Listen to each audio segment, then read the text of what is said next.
There is a young man named Kenji who lives in a quiet neighborhood in Tokyo. Every morning, his life begins exactly the same way. The clock on his wall shows 5:30 a.m. The street outside is silent. The sun is just beginning to paint the sky in pale shades of blue and gray. But Kenji does not see the morning sky. Before he even opens his eyes fully, before his mind can even register where he is, his hand behaves like an independent machine. It slides under his pillow. His fingers search the dark space until they touch the cold, smooth glass of his smartphone. He does not check his work emails. He does not read the global news. He simply unlocks the screen, opens a popular short video application, and begins to scroll. Just for 5 minutes, he whispers to himself in the quiet room. Just to wake up my brain. Just to get a little bit of energy before the day begins. Within those 5 minutes, his screen flashes more than 30 times. In 30 seconds, he sees a funny dog jumping over a fence. In the next 30 seconds, he sees a recipe for a sweet chocolate cake. Then, a quick political argument, a beautiful travel destination in Italy, a bright advertisement, and a quick joke. By 5:35 a.m., while still lying flat on his back under his warm blanket, Kenji has experienced more emotional highs and lows, more visual spikes, and more psychological shifts than his grandfather experienced in an entire week of living in the countryside. But when Kenji finally decides to stand up, when he throws the blanket aside to make his morning coffee, something feels incredibly wrong. His physical body feels heavy, as if he is carrying an invisible weight on his shoulders. His mind feels slightly bored, foggy, and detached. The warm morning sunlight coming through his window does not look beautiful anymore. It looks dull and gray. The fresh coffee he makes tastes flat, almost like hot water. He has done nothing physical. He has not faced a single real-life problem. He has not argued with anyone. Yet, his day already feels like an uphill struggle. He already feels tired, unmotivated, and slightly sad. And somewhere across the world right now, in another quiet corner of a city, someone else is waking up with a completely different plan. This person does not touch their phone. They do not rush. They do not search for a quick spark of excitement or a digital distraction. They move slowly. They look at the morning sky through the open window. They drink a simple glass of warm water.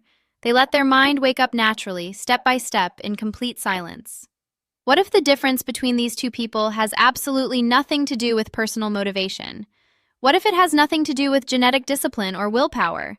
What if the difference has everything to do with a single, delicate chemical in your brain that you are wasting, burning, and destroying before you even put your feet on the cold floor in the morning? Today, we will take a very deep look into the hidden science of your mind.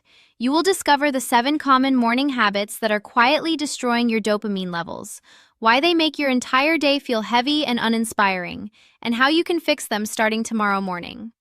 I ask you to stay with me until the very end of this video, because habit number 7 is something almost every modern person does while brushed by the warm morning sun, and it is actively resetting your brain's pleasure threshold to a highly dangerous level. Let us begin this journey together.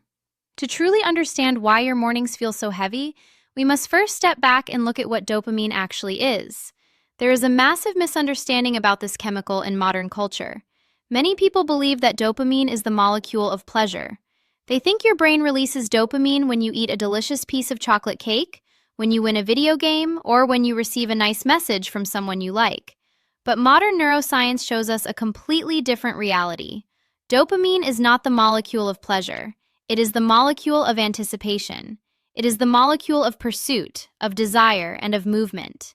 Dopamine is the chemical whisper in your brain that says, "Look at that, go get it. If you put in the effort, it will make you happy." It is the biological fuel that drives human beings to act, to learn, to explore, to build great things, and to grow. Without dopamine, you would not even have the energy to reach for a glass of water when you are thirsty. It is the very engine of human motivation. Now, imagine your brain has a natural baseline of dopamine. You can picture it as a steady, calm, gently flowing river of mental energy. When you are in a healthy state, this river flows smoothly, giving you a quiet sense of focus, curiosity, and readiness for the day. When you anticipate something good, when you think about a project you want to finish, or a good meal you will have later, the level of this river rises. You feel excited, motivated, and alive. But here is the golden law of neuroscience that you must understand.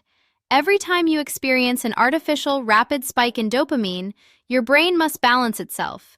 The human body always seeks equilibrium. So after a massive spike, the level of dopamine does not simply go back down to your normal baseline. It drops significantly below that baseline. Scientists call this painful drop the dopamine dip. It is a biological law. The higher and faster the spike, the deeper and more painful the dip that follows. If you choose to spike your dopamine levels immediately after waking up, you are actively crashing your baseline for the rest of the day. When your dopamine is in a deep dip, everything else you do afterward, your professional work, your academic studies, your normal conversations with family, your simple daily tasks, will feel less interesting, less colorful, and incredibly difficult. You are not a lazy person. You do not lack character. Your brain is simply starved of its natural chemical fuel because you chose to burn all of it in the first 10 minutes of your morning.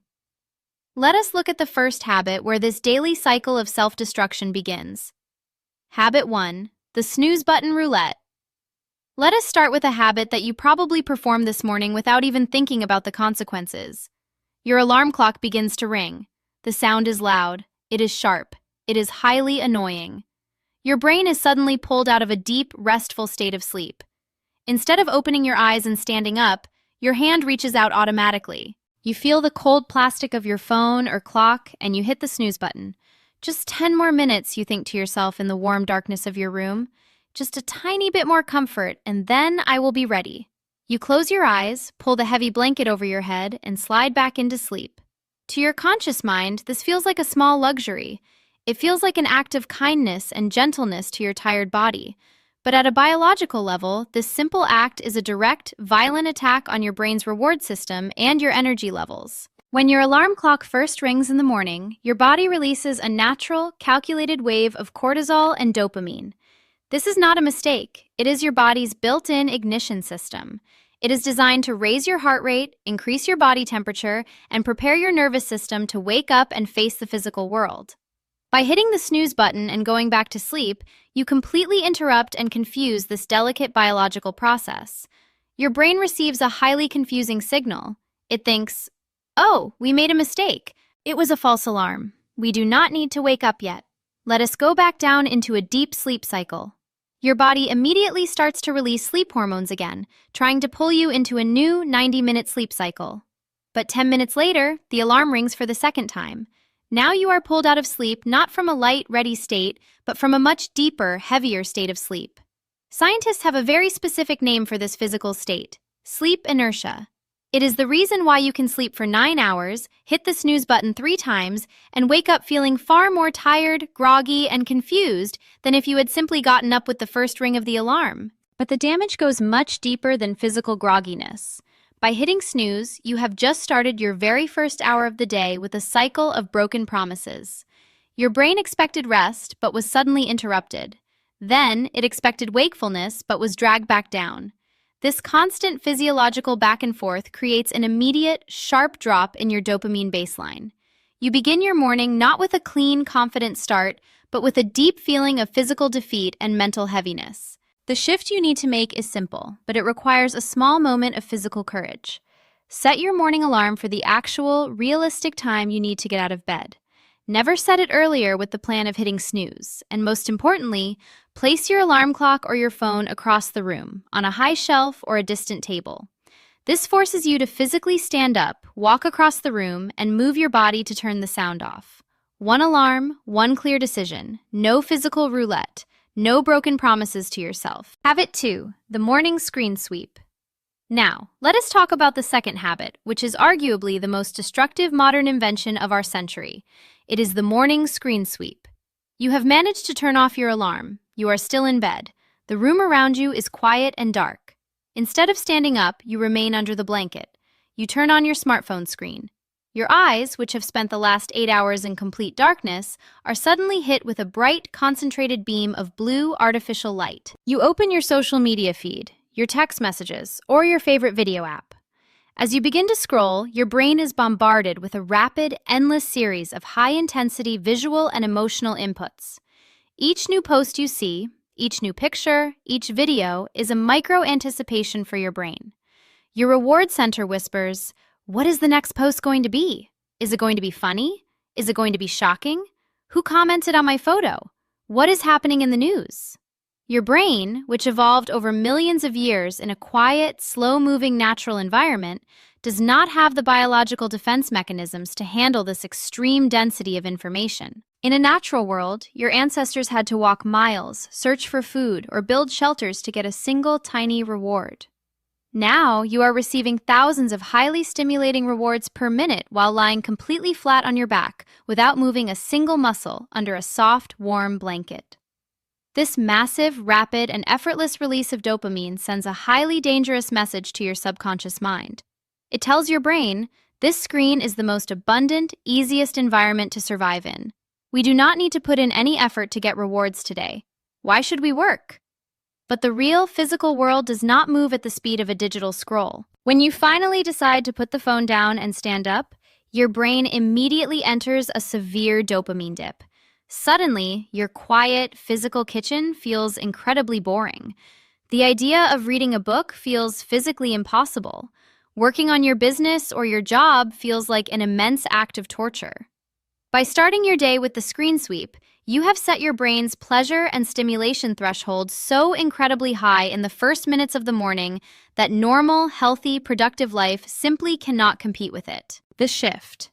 For the first 30 to 60 minutes of your morning, keep your smartphone in another room or place it in a drawer with the Do Not Disturb mode turned on. Let your brain boot up slowly, like a computer loading its operating system. Let your dopamine levels rise naturally with the gentle morning light, not with a digital fire hose of endless stimulation. Habit 3. The instant caffeine spike. You have finally walked out of your bedroom. You enter the kitchen. The very first action you perform, almost like a religious ritual, is turning on your coffee machine. You feel like you need that warm cup of dark, rich liquid to feel human, to clear the fog from your brain, and to start your day. We all know this feeling, and we have all been told that coffee is the ultimate morning helper. But if you choose to consume caffeine within the first 90 minutes of waking up, you are playing a highly dangerous game with your internal biological clock and your dopamine levels. When you sleep, your brain slowly accumulates a specific chemical called adenosine. Adenosine is the molecule of sleepiness. It builds up steadily throughout the day to make you tired at night, and your brain slowly clears it away while you are asleep. When you first wake up in the morning, a small residual amount of adenosine still remains in your system. It is the reason why you feel a little bit groggy when you first open your eyes. Normally, this remaining adenosine is cleared out naturally and completely by your body over the first hour and a half of being awake. Caffeine works by a very specific mechanism. It does not actually create new energy in your body. Instead, it has a molecular structure that mimics adenosine. It enters your brain and blocks the adenosine receptors, hiding your sleepiness from your nervous system. If you drink coffee immediately after waking, you block those receptors while they are still full of the morning's remaining adenosine. The adenosine does not disappear. It does not get cleared away. It is simply locked out of its receptors, and it begins to accumulate in the background, waiting in the dark. And then, a few hours later, right around 2 p.m. or 3 p.m., the caffeine molecules finally begin to wear off and detach from your brain's receptors. At that exact moment, all of that accumulated, backlogged adenosine rushes into your receptors all at once. Experience the classic heavy afternoon crash. Suddenly, your energy drops off a cliff, your focus disappears, and to combat this painful crash, what do? You are forced to reach for more sugar, another cup of coffee, or a quick digital distraction to spike your brain back to life. You become trapped in a vicious cycle, using artificial spikes just to feel normal. The shift. Delay your first cup of coffee or tea by 90 to 120 minutes after waking. Let your body clear the remaining adenosine on its own terms. When you finally have your first cup of coffee after this natural window, you will receive a clean, steady, and beautiful wave of focus that lasts throughout the day, without the jagged edges and without the dreaded afternoon crash. Habit 4. The high dopamine breakfast. Let us look at what you eat in the morning. For many people living in modern Western societies, breakfast is a celebration of sweetness. You might eat a fresh pastry, a bowl of colorful, sugary cereal, a glass of processed orange juice, some pancakes, or toast with sweet jam. It tastes amazing. It makes you feel happy. It gives you a quick, intense burst of energy. But this is a massive nutritional trap that destroys your dopamine baseline before your day has even properly started. When you consume a high amount of simple carbohydrates and refined sugars on an empty stomach first thing in the morning, your blood sugar levels spike rapidly. This sudden sugar spike in your blood is accompanied by a massive artificial release of both dopamine and insulin in your brain and body. For about 30 minutes, you feel absolutely wonderful.